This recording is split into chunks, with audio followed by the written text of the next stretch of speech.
Hello, welcome to Exotic Gardening with me, Yorkshire Kris, on what is a bit of a different episode this week. I'm in the greenhouse. It's going to be a bit of a long, meandering video as I chat to camera and I sow some seeds and talk about all things exotic garden related, be it the weather, be it YouTube channels, be it issues we've got in the garden and the plans as well for the upcoming season. So I'm in the greenhouse here. And I'm in here today because for the first time in ages, it's overcast outside and we've got a bit of drizzle. And actually, these are the perfect conditions for something I also want to do today, which is to take out a lot of my plants and harden them off outside, mainly my aeoniums, which I've normally got out by early April. Today is Easter Monday and we've got a lot to do. So where I am now, this is my potting station. We've got some disasters in front of me as well, but hopefully we're going to get a few more positive results than what I've started with this video, because here I have a tray of pretty much dead or dying pepper seedlings, and these have been sort of taken by slugs and snails, but also what's happened with these and what's happened with many seedlings in my greenhouse over the last 2 or 3 years is they've germinated fantastically well. Whatever the seeds are growing, they've germinated fantastically well. And I've either potted them on or left them in that seed tray to start growing into their first adult size leaves, and they've gone yellow and they've just fizzled out. And I've put it down to potting compost before. I've thought, is it something wrong with the mix? I've thought maybe it's pests or diseases, but actually what I think it is my greenhouse garage conversion is a great space, but it only has so much light coming in here. We've got the big windows on 3 sides. None of those sides face south. That's that window there, that's north out that way, because south is this way. And the south side is just a brick wall, because it was a garage. And then obviously we've got a full roof, which is perspex or polycarbonate, should I say. But that's got dirty over the years and it needs a real good clean. And because obviously we're next to a house next door, it doesn't get many hours of full sunlight in here. So where I've had my seed trays, I've got a light above to help that. But I think there's just not enough energy and light, especially for the little seedlings, to really have the energy to grow. The bigger seedlings, the cuttings, the plants in here do fine. They grow steadily because they've got that energy mass. But the small seedlings, once they've germinated, just have nowhere to go because they're not getting enough energy from the sun. And I think that's what's happened with my peppers.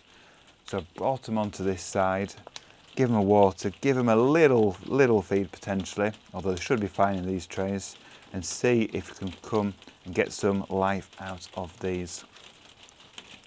Now you may hear some raindrops and they sound very loud. Even if it's not raining hard outside, it sounds very loud on the polycarbonate roof. It's probably something a lot of people, if you've got a conservatory, have to deal with as well. Well, I'm glad it's raining because we've had negligible rain since February here. We had a very wet winter, you know, December, January, very wet, but then February was normal, and then March and April, we've just had hardly any rain at all. We've missed all the major rain showers that have come through the country. They've either been on the east coast coming off the North Sea, or they've come from the Atlantic, pushed across, and then just dissipated over the Pennines, and we've just not got it here. So the garden is incredibly dry. I've had to water my tree ferns every day recently with the warmer weather and the windy weather at times. And the gunra as well, I've given that a good water just to get that into life. But the rest of the garden I've not watered yet because we're not into the height of summer. We've not had more than 20 degrees. I think we had one day of 21 degrees, but most warm days here have been about 15 to sort of 18, 19 degrees. So we've not had lots of heat yet. We've had lots of sun. It's been incredibly sunny in April and some of March, which has been fantastic. But without that moisture in the ground, things are sort of slow. They're not getting going yet. In the greenhouse, obviously, I can control that. I can water plants and they're getting the benefit of the light, although like I've just pointed out, there's probably not enough light getting in here for the seedlings. I will clean this roof at some point. I'm not sure how I can get onto the roof and clean it that way, or use a long pole to clean it, but it is got some algae on both sides, so that will probably benefit if I wash all that off. So that's my excuse anyway why my pepper seeds haven't done so well. I'll just move those out of the way. So today we've got quite a lot of seeds to sow, and like I said, it's Easter Monday, so it's, what are we on, 21st, 22nd of April, so we're getting well into April now. And you're probably thinking, why haven't I sown lots of seeds? Well, you don't want to go too early with things. Some things, yes, are very, very slow, like begonias and coleus and peppers that you sow early on. But many things grow really fast, and the days are getting longer now and the sun is getting stronger. So like one day in late April is like a week in early April in terms of the amount of sun intensity and length. So it's really worth, holding off and not getting things started too early, especially if you have space to pot on and put out, because some seeds grow really fast, including many of the ones we're going to sow today. So we've got a mixture of edibles and ornamentals.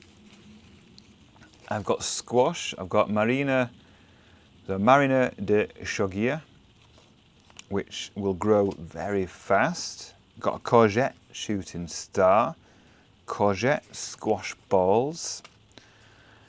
That one will be self-sown outside. I've got a cucumber baby mini munch, and we've got 2 zinnias as well. So nice, beautiful flowers, very colourful for the garden. These, you don't need to sow these yet. You can wait till all the way through May to sow them, but I want to get most of these sown today. And the mix I'm using is basically just a peat-free multi-purpose compost with John Innes, and this is fine for germination. It says so on the front. I'm going to mix in probably a bit of vermiculite or perlite, and definitely vermiculite on the surface, just to allow light through for the zinnia seeds. The squash and cucumber seeds, you don't need to do that because they are big seeds and they will easily germinate. Don't need light to germinate, but for the zinnias, they really want a bit of light to germinate. So let's get some trays and pots. So the big seeds for the cucumbers and the courgettes, so I'm just going to use some big cells. You can use individual pots as well, but I'm going to use these quite big cells.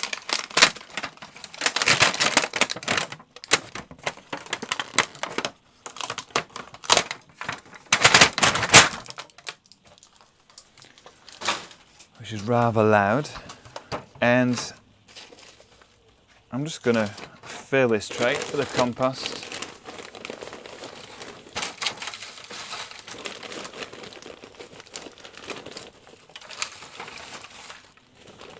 It's quite a good compost, this. It's a Westland one, it's peat free. Definitely got, I can see sand in it, as well as obviously the organic material. A bit of John Innings in there as well. I probably need to get another bag of compost because this isn't going to last too long. But saying that, I don't know how many seeds are in these packets. Sometimes you think there's going to be lots and you get like 4 seeds in a packet. So we'll see.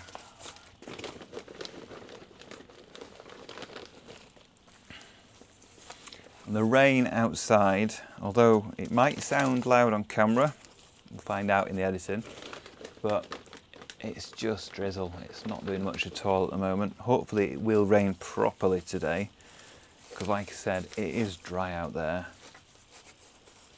And things, without that moisture cannot grow properly. Now the big established plants are fine because I can get the roots far down, the palm trees.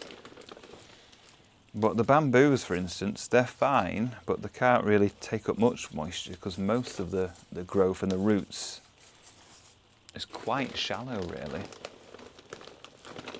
so it's hard for that to pick up lots of moisture. So they're just sitting there, they're okay. They don't need water clearing the ground. If you had any potted bamboos, they would need lots of water at the moment because it's been so dry.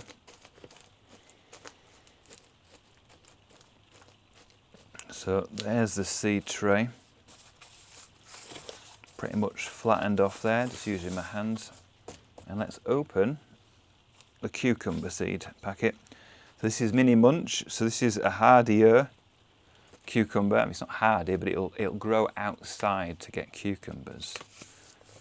So let's see how many seeds we get in this big packet of seeds.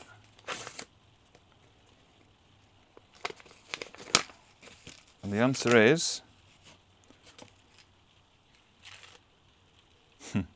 oh, wait. Got 5 seeds, that's all I've got. I mean, I don't need many cucumber plants, but I think it's a little stingy just getting 5 seeds in a packet. And they're not huge, they're about 1 centimetre long, flat seeds, so they don't want to go too far under the surface. So I'll just place that just below the surface, and I'll just use the first 5 cells, quite big cells here. Like I said, the quick growing plant, so I don't want to put it in a too small a cell. And then I'll just press that down, and we're just covering it really with about 5 mil, maybe 1 centimetre of compost on the flat side. And this will need heat to germinate, so it won't just be left here, it will go in the heated propagator. So that's my 5 cucumber plants, hopefully. And the next one we've got is the courgette squash balls. Hopefully we've got more seeds here. I'll just put that in there to remember what I'm growing. Here we've got bigger seeds and we've got more. So typical squash or courgette size seeds. These are more like 2–2.5 centimetres. So we can put them under the compost a good 1.5 centimetres down, something like that.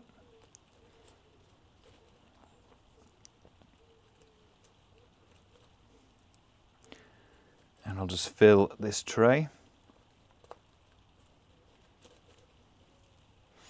So, like I said, I could have sown these earlier, but then I run the risk of having big plants too early, and I wouldn't have space for them because I can't go out yet until all the frosts have completely passed, and not just frost, but cold or cool evenings. You know, I don't want to have them outside in under 5 degrees. So even if we're not at frost, we're trying to avoid, you know, cold or cool evenings as well, or nights. So I think that's fine for those. Just a little bit more compost where I've pressed them down a bit. So that is my courgette squash balls, so round courgettes. And we've also got the Mini Munch cucumbers, which should apparently have several hundred cucumbers per plant. So that's probably why I've only got 4 or 5 seeds, because I'm going to end up with 1,000 cucumbers if all goes well. So this just needs to go in a seed tray, which I shall find in the mess that I've not tidied up in the greenhouse. So that should fit in there. I should really put this in first.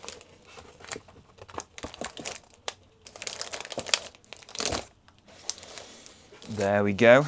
So I will label that properly with some labels. And then obviously going to give these a water. I'll water all the seeds that I'm going to be sowing today, and that will go into the big heated propagator, where at the moment we've got some seeds that really need to come out that I sowed earlier. So I'll just go and get those. We've actually got some melons.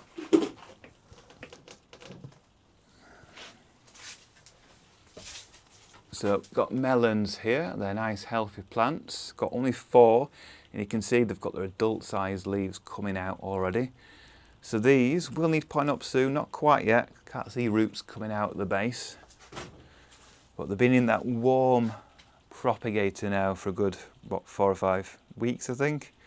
So I shall just, this is sort of hardening them off. I'm taking them out of the heated propagator and putting them on the bench.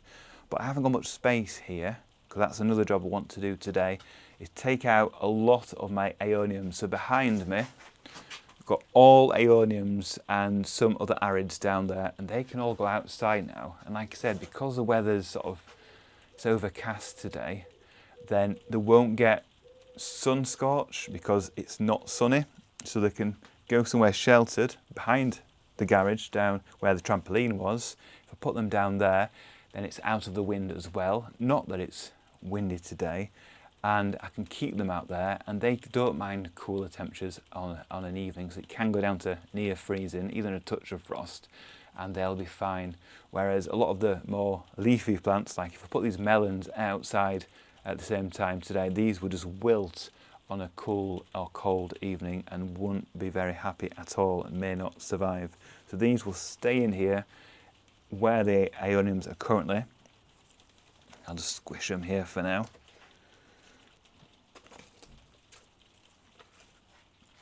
And then once we've found space, I'll move them over there. And also my propagator, I've got my Heniba propagation. So I've got one Heniba which I'm just going to wake up in this pot here. It's just been overwintered, completely dry in this pot. You can see actually where we've got the brown at the top. I can just unfurl that for that first leaf to come out. But my propagating one, if I just get that,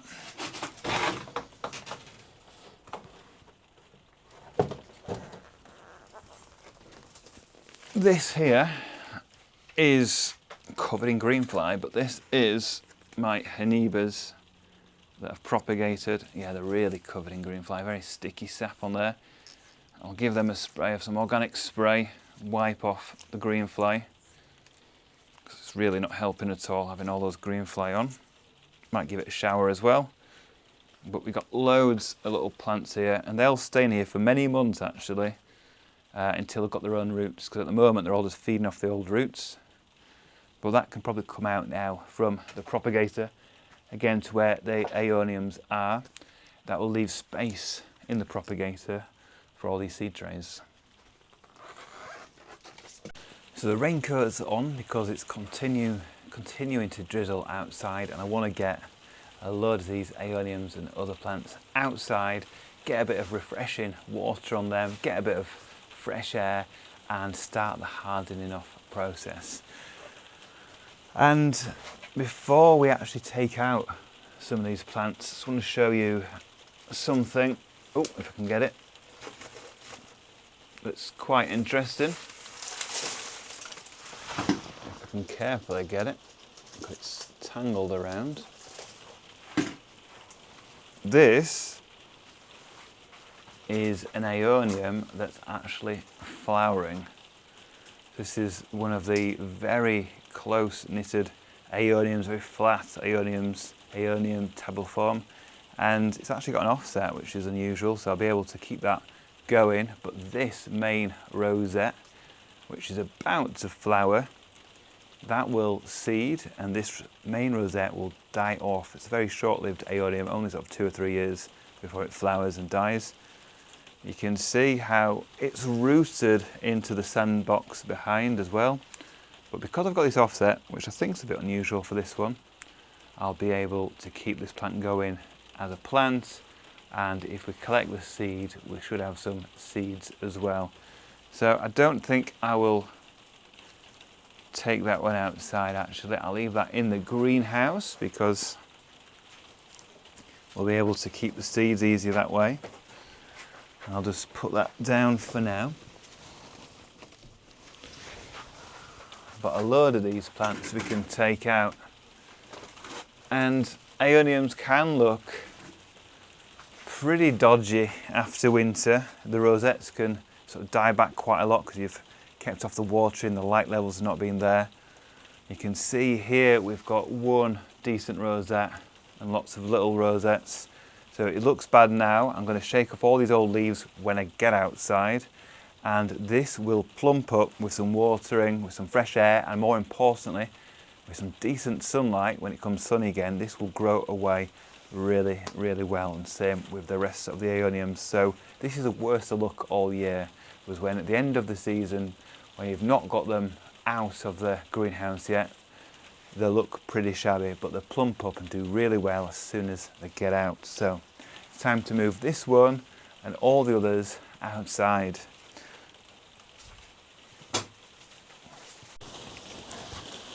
Right, the rain is coming down pretty well now, so hopefully if this continues for a few hours, the garden will get its first decent soak for the first time in a couple of months, which is what it really needs. And I've managed to clear most of the end of all the aeoniums and arids. Same with this bed here. I've moved everything out pretty much, leaving lots of space to pot up seedlings and to get some seedlings in decent light on this side of the greenhouse as well.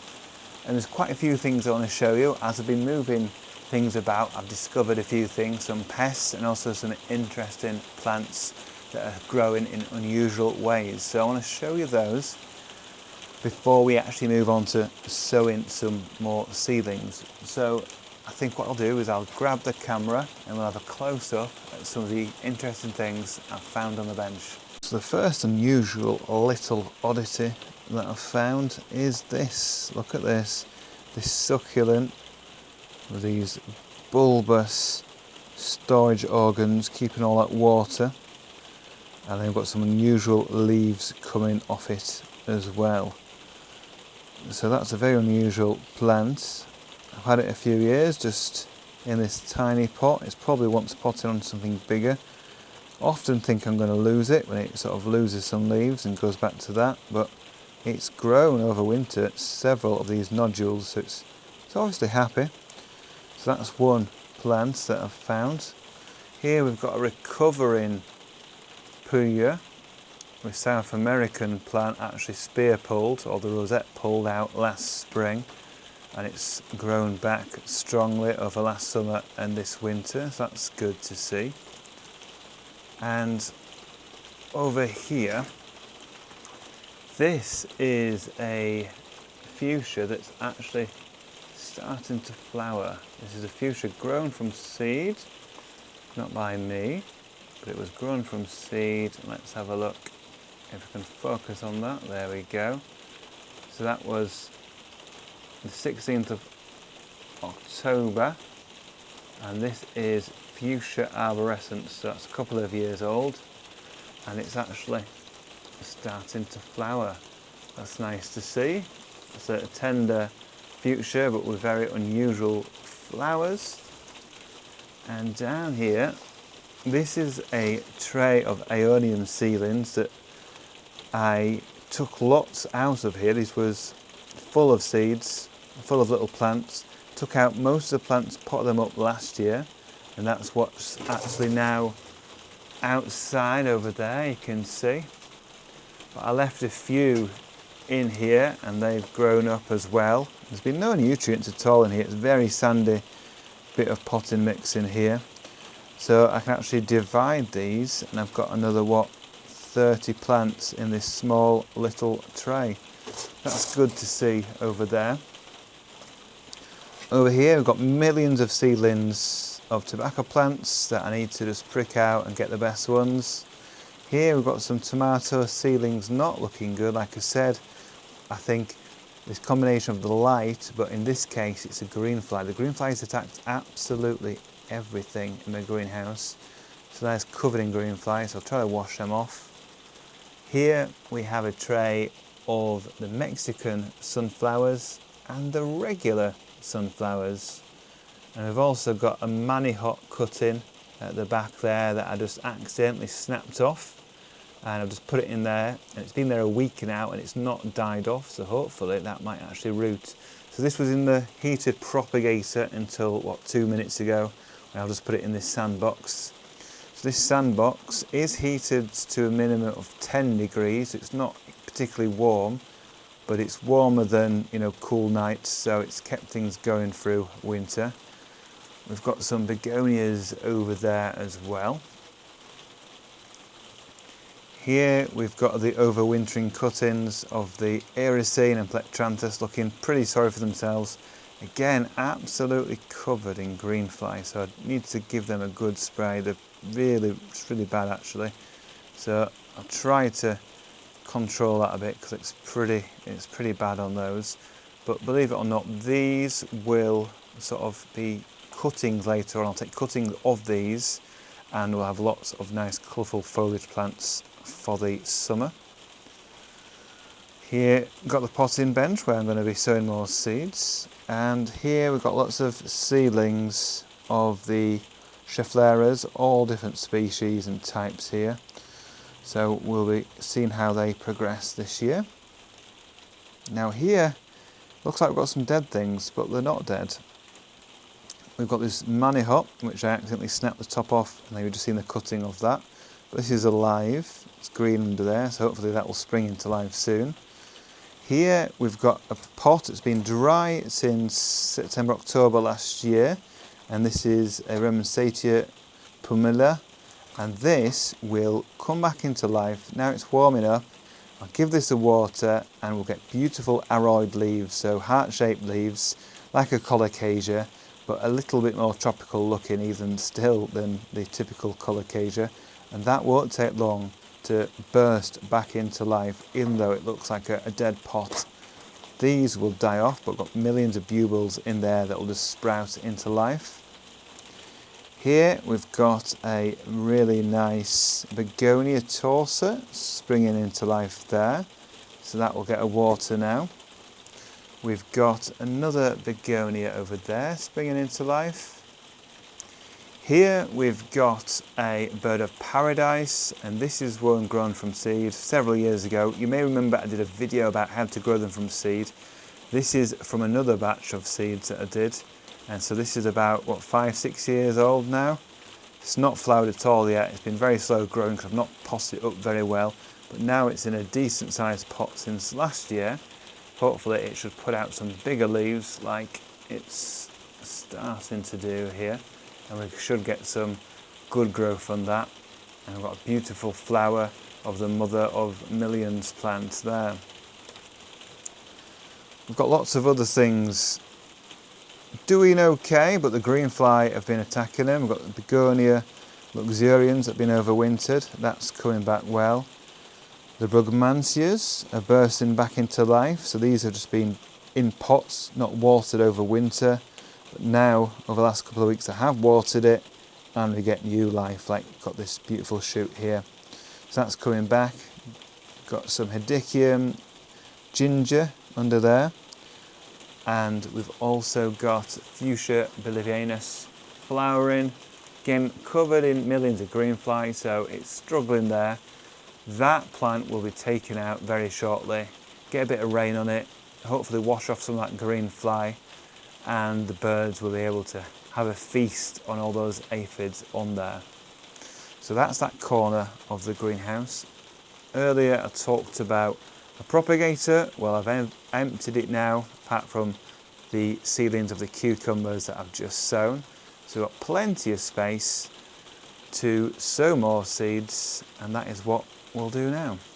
So I think I'll keep my coat on because I'll be dashing in and out, and I'll sow some zinnia seeds now because I'm running out of compost and I'm using some smaller cells for the zinnias.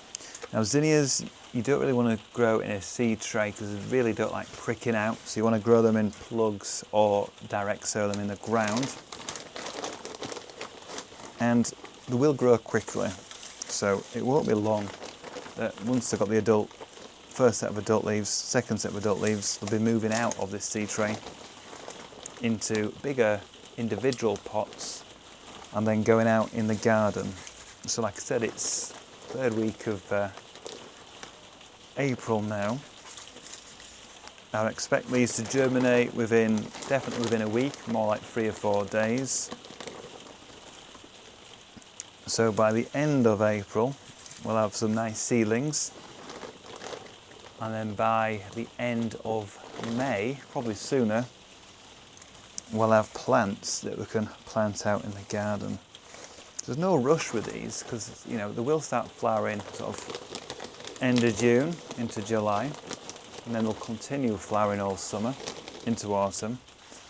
And like I said, there's no major rush because once all the threat of cold weather's passed, as we go through May into June, then these plants will just grow on, bigger and better.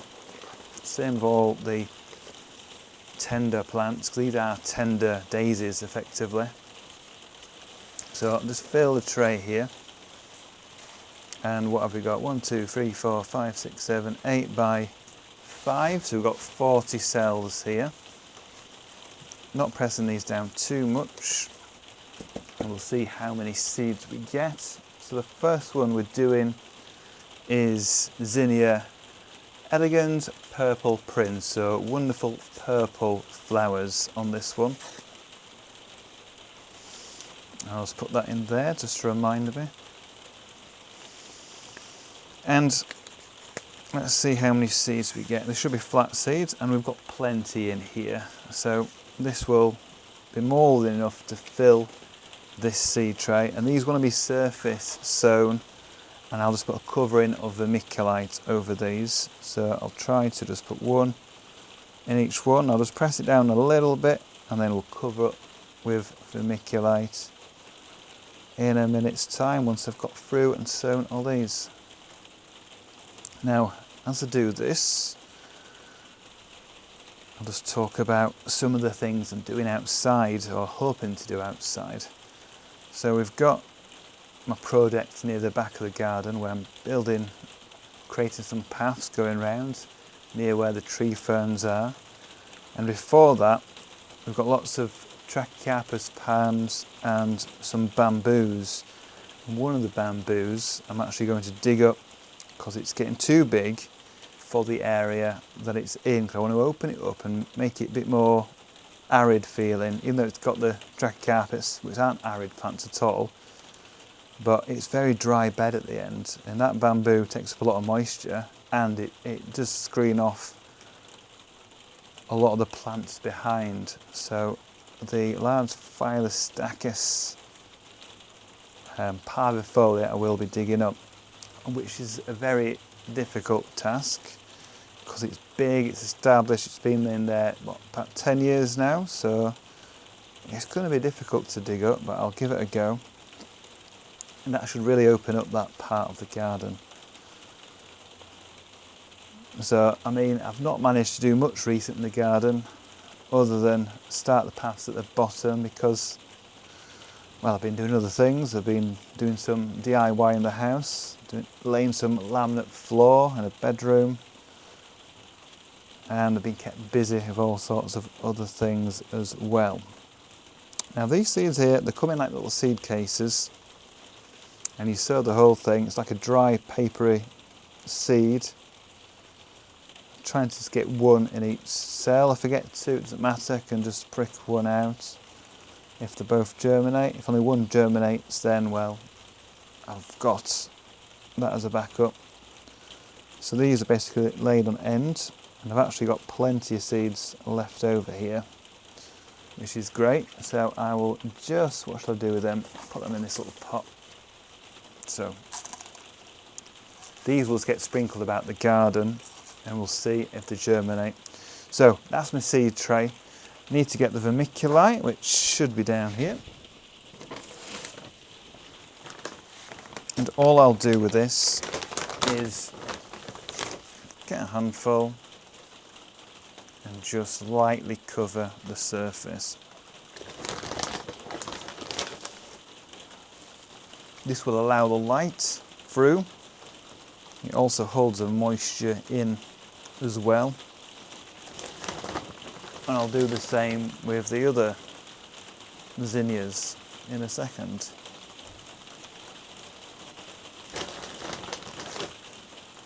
So that can go in the propagator, and like I said, 3 or 4 days time I expect these to start germinating.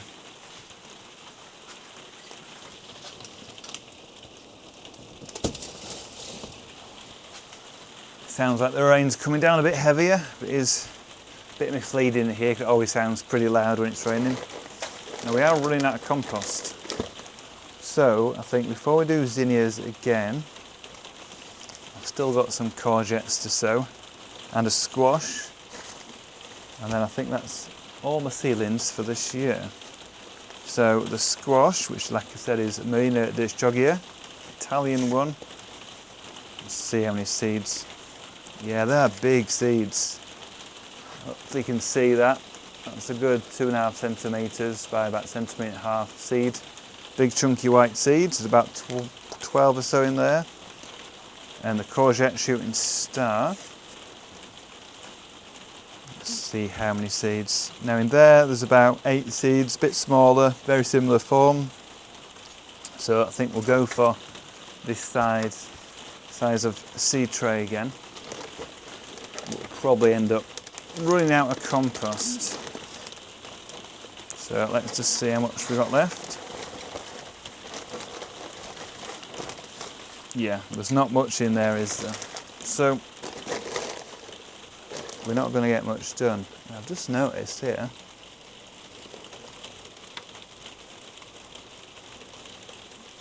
some seeds I must have had too many seedlings of and left some seeds in a packet, and look at that, they've all grown through the packet. They're not going to survive then, they're all yellow.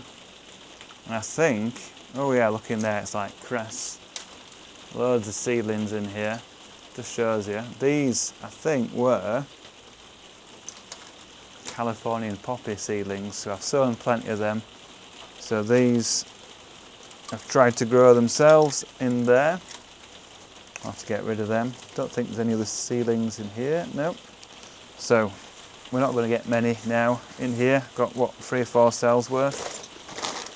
I'll have to find some more compost. What I can do actually, because there's not enough for 4, is just add a bit of coir. Got some coir down here.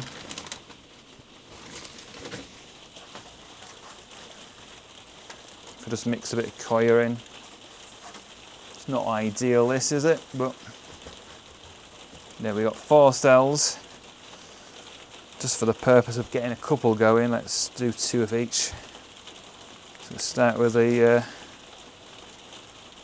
courgette. We'll put 2 seeds in each one, and then we'll pick the best when they germinate. So we've got 2 squash seeds, courgette seeds there, and the same with the squash. We'll do 2 seeds, and these are big seeds, so we won't have 2 growing in one cell like this. So we'll pick off the strongest when they both germinate, hopefully. So they need to go in a good 1 centimetre or 2 down. This will do. And then these will need a good water, and then put in the propagator, because they want to be at least 18 degrees, more like 20-25 degrees to germinate well. Just cover them up. So these can get some more compost, don't they, really? And then we can carry on sowing these seeds. And then the last packet of seeds was the Zinnia State Fair. So that's a mixed bag of lots of bright colours, daisy-like flowers for the garden. Again, these are off in the propagator, and then we'll give all these a good water. And because I've emptied the propagator, we've got plenty of space for all these seedlings to grow, but obviously I need some more compost to do that. So yeah, did quite a lot of seed sowing. I've cleared out there, and I've seen we've got a load of pests to deal with. Thankfully it's nothing worse than aphids, but the aphids are pretty much on everything in here, so I need to get rid of those. Luckily there's no red spider mite, because I've killed off that over the last few years by keeping it colder in here over winter, and by keeping plants out as long as possible to get that first frost to kill off as much of the red spider mite as possible. and spraying leaves as well to keep the humidity up in spring and summer, but obviously not in winter because we don't want mould. So there's no other big pests in here, which is good. So yeah, what else did I want to say before we wrap up this video? Yes, that was it. I've been watching a few other YouTube channels just to see what other people are doing, and there's quite a lot of really good YouTube channels in terms of gardening and exotic style gardening. There's obviously George's Jungle Garden. He's been continuing making his raised beds and doing all sorts in his garden and planting some rare palms recently.